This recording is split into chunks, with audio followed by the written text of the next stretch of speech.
The letter trembled in my hands, its edges worn and yellowed with age. I hadn't meant to snoop, but when I saw it peeking out from beneath Dean's stack of bills, curiosity got the better of me. Now, standing in his study, my heart raced as I unfolded the paper, revealing a secret that would change everything. "Evelyn, where are you?" Dean's voice echoed from downstairs, startling me. I quickly refolded the letter and shoved it back into its hiding place. "Coming," I called, trying to keep my voice steady as I hurried out of the room. Dean was waiting at the bottom of the stairs, car keys in hand. "I'm heading out. Dad needs his medication in an hour." "Where are you going?" I asked, unable to keep the suspicion out of my voice. He shrugged, avoiding my gaze. "Just some errands. I'll be back later." As the front door slammed behind him, I sighed and made my way to the living room, where Arthur, my father-in-law, sat in his wheelchair by the window. "Everything all right, dear?" Arthur asked, his kind eyes crinkling with concern. I forced a smile. "Of course. How are you feeling today?" "Oh, same as always. But don't change the subject. What's troubling you?" I hesitated, then sat down on the couch across from him. "Arthur, have you ever felt like there's something you don't know about your own family?" He chuckled softly. "My dear, every family has its secrets. But what's brought this on?" Before I could answer, the doorbell rang. I excused myself and went to answer it, finding Dean's Aunt Mary on the porch. "Evelyn, I hope I'm not interrupting," she said, enveloping me in a warm hug. "Not at all. Come in," I replied, grateful for her presence. Mary had always been a rock for me, especially since I'd quit my nursing job to care for Arthur full-time. As we settled in the kitchen with cups of tea, Mary studied my face. "Something's bothering you? Is it Dean again?" I nodded, feeling the weight of everything pressing down on me. "I found a letter in his study," I confessed. "I didn't read it, but, Mary, I think he's hiding something from me. And it's not just that. The way he's been acting lately, the secretive phone calls, the unexplained absences." Mary reached across the table and squeezed my hand. "Evelyn, you're one of the strongest women I know. You gave up your career to care for Arthur, and I've seen how much love and dedication you pour into this family, but you can't keep sacrificing yourself for people who don't appreciate it." "I don't know what to do," I whispered, feeling tears prick at my eyes. "First things first," Mary said firmly. "You need to confront Dean about that letter. Whatever it is, you deserve the truth." Just then we heard the front door open and Dean's voice called out, "I'm home." Mary and I exchanged a look. "No time like the present. Just sec," she murmured, giving my hand one last squeeze before standing up. As Dean walked into the kitchen, his eyes widened in surprise at the sight of his aunt. "Mary, what are you doing here?" "Just visiting," she replied coolly. "But I think you and Evelyn need to talk. I'll go keep Arthur company." As Mary left the room, Dean turned to me with a questioning look. I took a deep breath, steeling myself for what was to come. "Dean, we need to talk about the letter I found in your study." His face paled. "What letter?" "The one you've been hiding. I didn't read it, but I know it's important. What are you keeping from me?" Dean's expression hardened. "You had no right to go through my things. And you have no right to keep secrets that affect this family." I shot back, my voice rising. "I've given up everything to take care of your father, to support you. The least you can do is be honest with me." For a moment we stood there in tense silence. Then Dean's shoulders slumped. "You're right," he said quietly. "There's something I need to tell you, but you're not going to like it." As he began to speak, I felt my world tilting on its axis, knowing that whatever came next would change our lives forever. I stared at the pile of bills on the kitchen table, my stomach churning. How had it come to this? Dean's revelation about his gambling debts had left me reeling, but the reality of our financial situation was even worse than I'd imagined. "Evelyn?" Arthur's voice called from the living room. "Is everything all right?" I quickly shoved the bills into a drawer and plastered on a smile as I walked into the living room. "Everything's fine, Arthur. How about some lunch?" As I prepared a simple meal for us, I couldn't help but think about how different my life had become. Just 2 years ago, I was a respected nurse with a promising career ahead of me. Now I was struggling to make ends meet while caring for my father-in-law full-time. "You're awfully quiet today," Arthur observed as we ate. I sighed, unable to hide my distress any longer. "I'm sorry, Arthur. It's just things are a bit tight right now, financially speaking." Arthur's brow furrowed with concern. Has Dean not been providing enough? It's complicated, I said, not wanting to burden him with the truth about his son's irresponsible behavior. Just then, the front door slammed, and Dean strode into the room. Hey, Dad, he said, barely glancing at me. I'm heading out again. Don't wait up. Dean, wait, I called, following him to the door. We need to talk about the bills. There's not enough to cover everything this month. He shrugged, avoiding my gaze. Figure it out. I've got things to take care of. As he walked out, leaving me once again to deal with the mess he'd created, I felt a surge of anger and frustration. How much longer could I keep this up? The phone rang, startling me out of my thoughts. It was Mary. Evelyn, dear, how are you holding up? Her warm voice came through the line. I couldn't hold back anymore. The tears I'd been fighting all day finally spilled over. Oh, Mary, I choked out. It's worse than we thought. Dean's gambling. He's put us in a terrible position. I'm coming over, Mary said firmly. We'll figure this out together. An hour later, Mary and I sat at the kitchen table, surrounded by bills and bank statements. The reality of our situation was laid bare before us. Evelyn, Mary said gently, you can't keep going on like this. Dean's behavior is putting you and Arthur at risk. I nodded, feeling a strange mix of relief and dread at having someone else acknowledge the gravity of the situation. I know, but what can I do? I can't just abandon Arthur. Mary's eyes lit up with an idea. What if we looked into assisted living for Arthur? Somewhere he'd be well cared for, and you could go back to nursing. The thought had crossed my mind before, but I'd always pushed it away, feeling guilty. I don't know, Mary. It feels like giving up. It's not giving up, she insisted. It's taking care of yourself so you can better take care of others. You're a brilliant nurse, Evelyn. The world needs you back out there. As we talked through the possibilities, I felt a glimmer of hope for the first time in months. Maybe there was a way out of this mess after all. Our conversation was interrupted by the sound of a key in the lock. Dean stumbled in, reeking of alcohol. What's going on here? He slurred, eyeing Mary suspiciously. I stood up, my resolve strengthening. We're discussing options, Dean. Things can't go on like this. His face darkened. What's that supposed to mean? Before I could respond, Arthur's voice called out from the living room, sounding distressed. Evelyn? Dean, I need help. As I rushed to Arthur's side, with Dean stumbling behind me, I knew that a critical moment had arrived. Something had to change, and soon. The weight of the decisions before me pressed down, but for the first time in a long while, I felt ready to face them head-on. The early morning light filtered through the curtains as I sat at Arthur's bedside, my eyes heavy from another sleepless night. Dean hadn't come home again, and the weight of his absence pressed down on me like a physical force. Evelyn, dear, Arthur's weak voice broke through my thoughts. You look exhausted. Why don't you get some rest? I forced a smile. I'm fine, Arthur. How are you feeling this morning? Before he could answer, the front door slammed, and Dean's unsteady footsteps echoed through the house.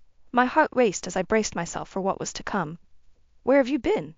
I demanded as Dean stumbled into the room, reeking of alcohol and cheap perfume. He waved dismissively. Out. What's it to you?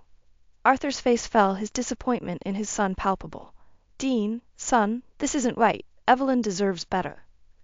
Dean's eyes flashed with anger. Stay out of this, Dad. It's none of your business. I stepped between them, my voice low and firm. That's enough, Dean. Go sleep it off.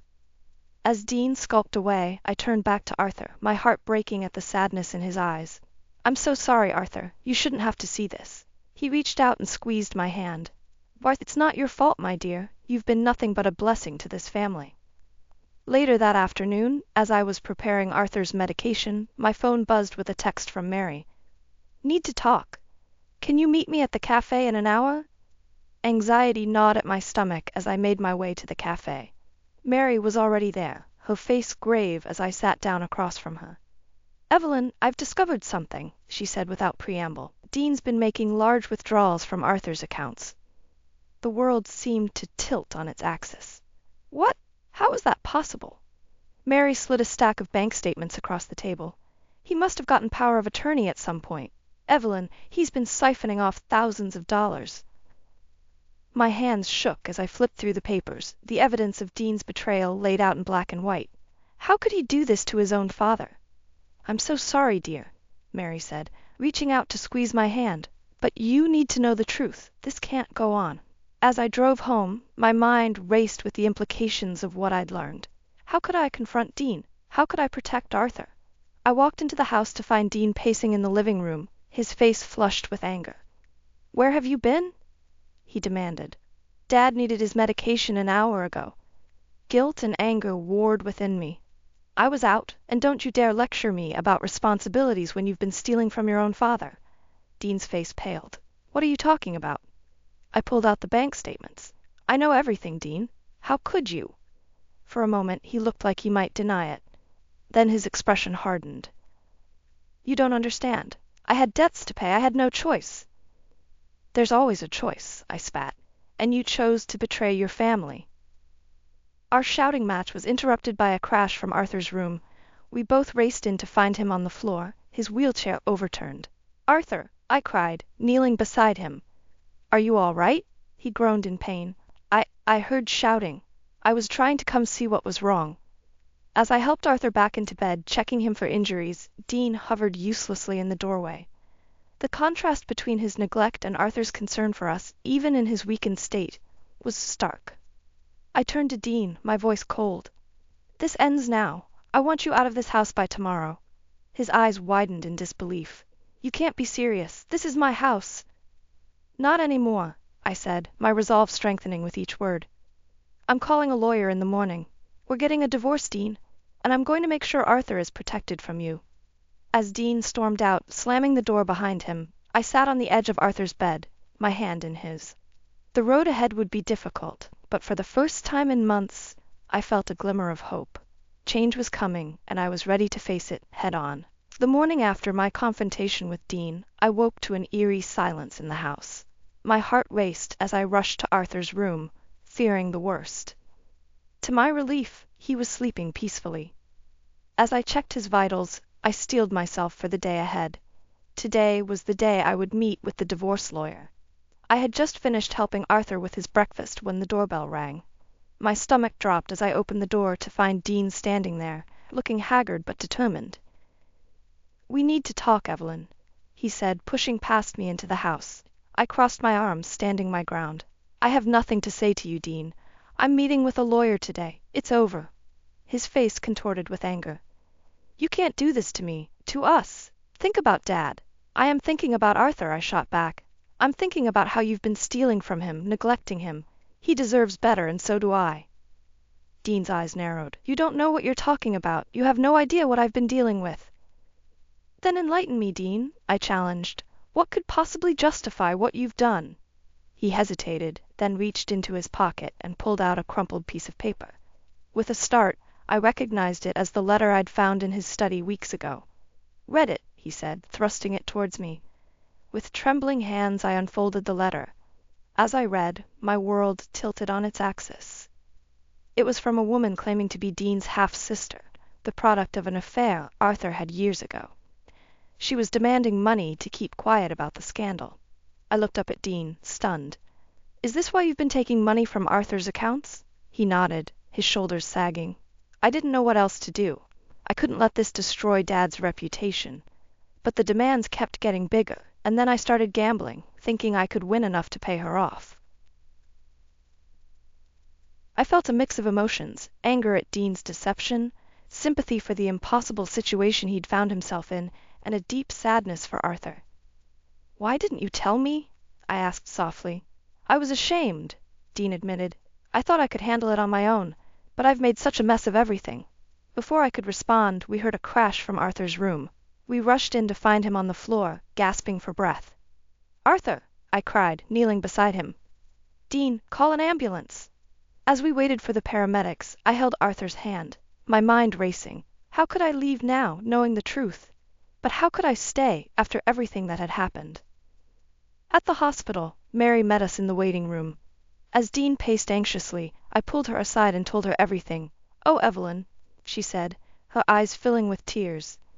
What a terrible burden you've all been carrying. The doctor emerged, his face grave. Mr. Thompson has had a severe stroke. The next 24 hours will be critical. As Dean broke down, I felt a strange calm settle over me. In that moment, I knew what I had to do. I approached Dean, my voice steady. I'm not going to abandon Arthur now. But things have to change, Dean. No more secrets, no more lies. We need to face this together, for Arthur's sake. Dean looked up at me, his eyes red-rimmed. What are you saying? I took a deep breath. I'm saying I'll put the divorce on hold for now. But you need to come clean about everything. To me, to Arthur when he's well enough, and to this woman claiming to be your sister. We'll figure out how to handle it together. As Dean nodded, relief and gratitude washing over his face, I felt the weight of my decision settle on my shoulders.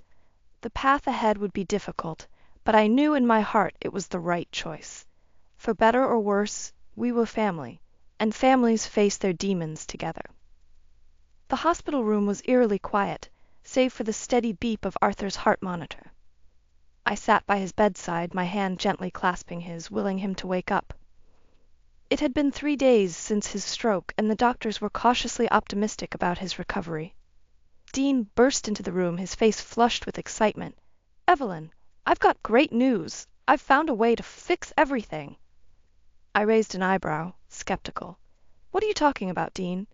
He pulled up a chair, leaning in close. "I've been in touch with a guy who can get us quick cash. We can pay off my sister, cover Dad's medical bills, and start fresh. All I need is your signature on a few documents." My heart sank. "Dean, no. We agreed no more secrets, no more schemes. What kind of documents?" He hesitated, then pulled out a stack of papers. "It's just a small loan against the house. We'll pay it back in no time, I promise." I leafed through the documents, my blood running cold as I realized the implications. "This isn't a small loan, Dean. This is practically signing away our home. How could you even consider this?" "What choice do we have?" he hissed, glancing nervously at Arthur. "We're drowning in debt, and my sister is threatening to go public. This is our only way out." I stood up, my voice shaking with anger. "No, Dean. This ends now. I won't let you gamble away our future on another one of your schemes." His face darkened. "You don't understand. If you don't sign these papers, I'll lose everything. We'll lose everything." "Maybe that's what needs to happen," I said softly, the realization hitting me like a ton of bricks. "Maybe we need to lose it all to find our way back." Just then Mary walked in, her eyes widening as she sensed the tension in the room. "What's going on here?" I turned to her, my decision crystallizing. "Mary, I need your help. Can Arthur stay with you for a while when he's released?" "Of course," she said, looking confused. "But why?" I took a deep breath. "Because I'm leaving, Mary. I can't do this anymore." Dean jumped up, panic in his eyes. "Evelyn, you can't be serious. What about Dad? What about us?" "There is no us anymore, Dean," I said, my voice surprisingly steady. "I've given everything I have to this family, but I can't keep sacrificing myself. It's time I start taking care of me."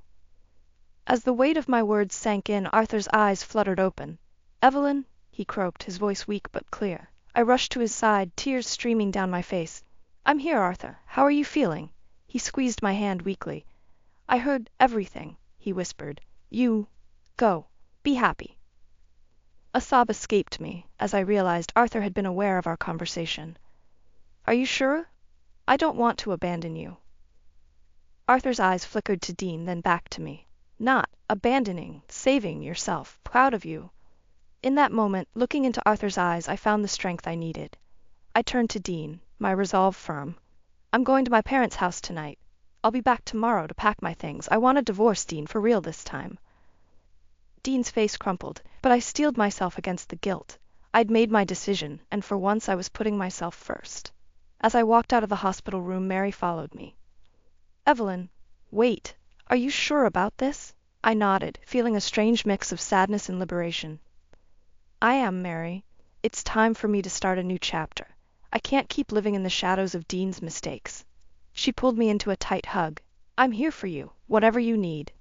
As I drove to my parents' house that night, my car packed with a few essentials, I felt a glimmer of hope for the first time in years. The road ahead would be difficult, but I was ready to face it head on.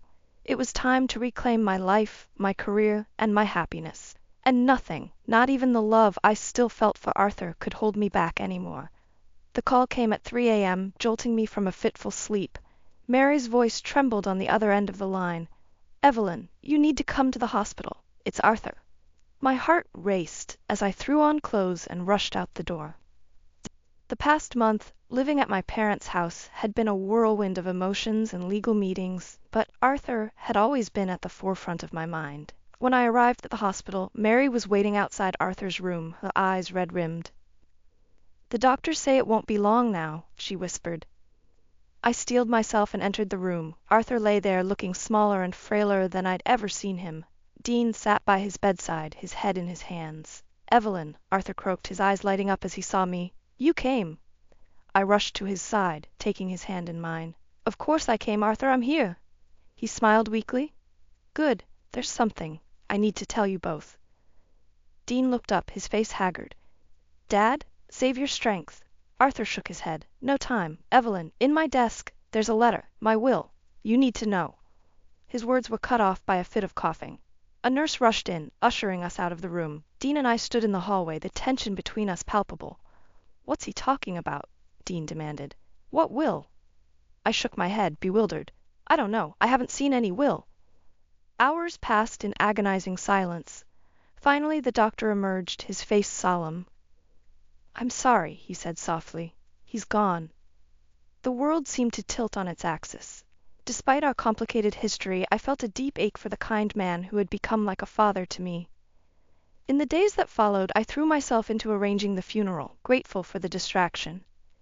It wasn't until the day before the service that I remembered Arthur's words about the will. With a sense of trepidation, I went to the house Dean and I had once shared. He wasn't home, which was a relief. I made my way to Arthur's study, my heart pounding as I opened his desk drawer. There, nestled among old papers, was an envelope with my name on it. With trembling hands, I opened it and began to read. "My dear Evelyn, if you're reading this, I'm no longer with you. I want you to know how much you've meant to me these past years. You've been more than a daughter-in-law. You've been the daughter I never had. It's because of this that I've made a decision that may come as a shock. I've amended my will to leave you my stock portfolio. It's not a fortune, but it should be enough to give you a fresh start. I know things have been difficult with Dean, and I'm sorry for the part I've played in that, but you deserve happiness, Evelyn. Use this gift to build the life you've always dreamed of. With all my love, Arthur." I sat there, stunned, tears streaming down my face. The implications of Arthur's gift were staggering. With this inheritance, I could pay off the debts Dean had accrued, restart my nursing career, maybe even open the small clinic I'd always dreamed of. Just then, I heard the front door slam. "Evelyn," Dean's voice called out. "What are you doing here?" I quickly folded the letter and stood up, my mind racing. How would Dean react to this news? Would he try to contest the will? The thought of another legal battle made my stomach churn. As Dean's footsteps approached the study, I took a deep breath. This was it, the moment that would determine the course of my future. I had to be strong, had to stand my ground, for Arthur's sake and for my own. "Dean," I said, my voice steadier than I felt. "We need to talk. There's something you need to know about your father's will." The tension in the room was palpable as I stood face to face with Dean, Arthur's letter clutched tightly in my hand. His eyes darted between my face and the paper, a mix of confusion and suspicion etched across his features. "What's going on, Evelyn? What's this about Dad's will?" I took a deep breath, steeling myself for the storm I knew was coming. "Arthur left me his stock portfolio, Dean. He wanted me to have a fresh start." The color drained from Dean's face, replaced quickly by a flush of anger. "That's impossible. You're lying." "I'm not," I said, my voice steady despite my racing heart. "It's all here in this letter. He knew about our problems, Dean. He wanted to help me." Dean lunged forward, trying to snatch the letter from my hand. I stepped back, narrowly avoiding his grasp. "You manipulated him," he shouted. "You turned my own father against me." "No, Dean," I said firmly. "You did that all on your own." Just then the doorbell rang. We both froze, staring at each other. After a moment, I heard Mary's voice calling from outside. "Evelyn? Dean? Are you in there?" I moved towards the door, but Dean blocked my path. "Don't you dare!" he hissed. "We can't hide from this, Dean," I said, pushing past him. "It's time for the truth to come out." I opened the door to find Mary standing there with a concerned look on her face. "What's going on?" she asked, taking in our tense postures. "Come in, Mary," I said, ignoring Dean's protests. "There's something you need to know." Over the next hour, I laid bare everything. Dean's gambling debts, his theft from Arthur's accounts, the mysterious half-sister demanding money. Mary listened in shocked silence, her eyes widening with each revelation. "Is this true, Dean?" she finally asked, her voice trembling. Dean's shoulders slumped in defeat. I didn't mean for it to go this far," he mumbled. Mary turned to me, her eyes filled with a mix of sorrow and admiration. "Oh, Evelyn, I had no idea you were carrying all of this. Why didn't you tell me sooner?" "I wanted to protect Arthur," I said softly. "And I guess a part of me still hoped Dean would change." Dean's head snapped up at that, his eyes blazing. "Change? You never gave me a chance, and now you're stealing my inheritance." "That's enough." Mary's voice cracked like a whip.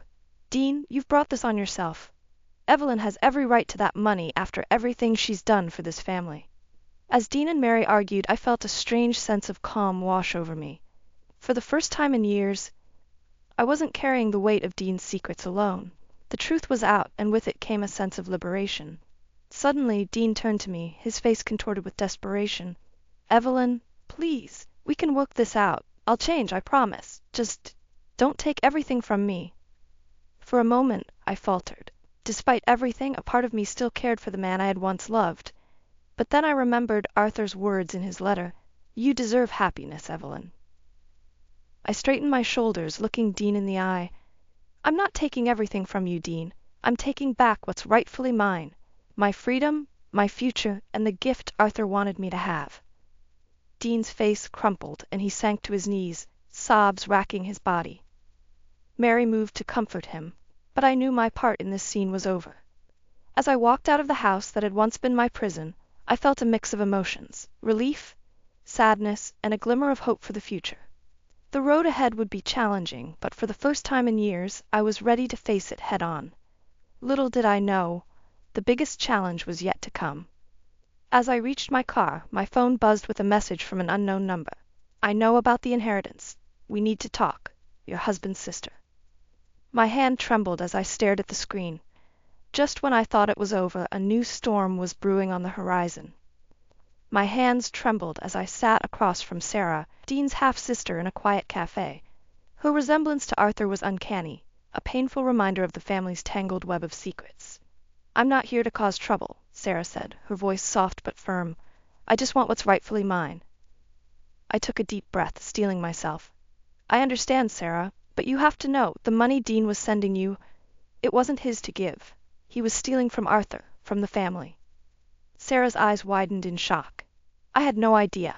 I thought Arthur was trying to make amends through Dean." As we talked, a plan began to form in my mind. "Sarah," I said, leaning forward, "what if we could honor Arthur's memory and make things right for everyone?" An hour later, I stood before Dean, Mary, and Sarah in Arthur's old study. The tension in the room was palpable. "I've made a decision," I announced, my voice steadier than I felt. "I'm going to use part of the inheritance to set up a trust for Sarah. It's what Arthur would have wanted." Dean's face contorted with rage. "You can't do that. It's my family's money." "No, Dean," Mary interjected, her voice firm. "It's Evelyn's money now, and she's doing the right thing." As Dean stormed out, slamming the door behind him, I felt a weight lift from my shoulders. For the first time in years, I was taking control of my life. The next few months were a whirlwind of change. I returned to nursing, throwing myself into work with a passion I'd forgotten I had. The remaining money from Arthur's stocks allowed me to open a small clinic in an underserved area of town. One evening, as I was locking up the clinic, I saw a familiar figure approaching. It was Dean, looking haggard and humbled. "Evelyn," he said, his voice hoarse, I need help." For a moment I felt the old urge to rush to his aid, but then I remembered everything we'd been through, everything I'd learned about myself.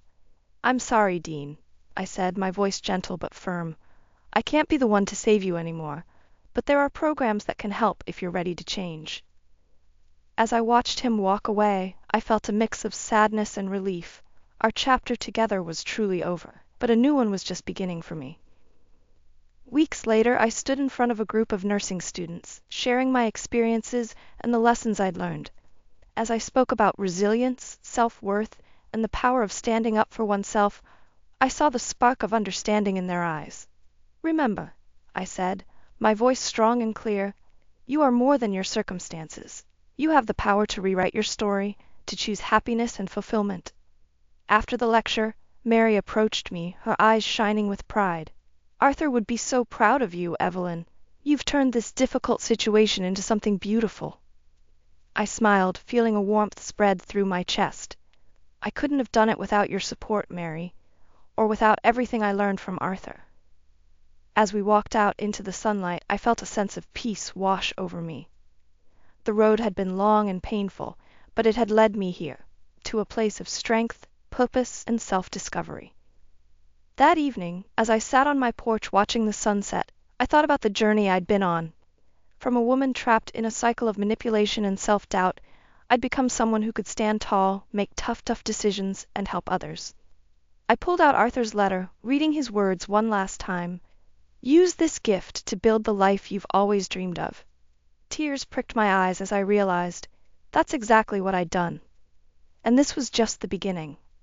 As the last rays of sunlight painted the sky in brilliant hues, I felt a surge of excitement for what the future held. I had reclaimed my life, my career, and my happiness. And now, with each new day, I was writing a new chapter, one filled with hope, purpose, and the unshakable knowledge that I was exactly where I was meant to be. The end was just the beginning, and I was ready for whatever came next.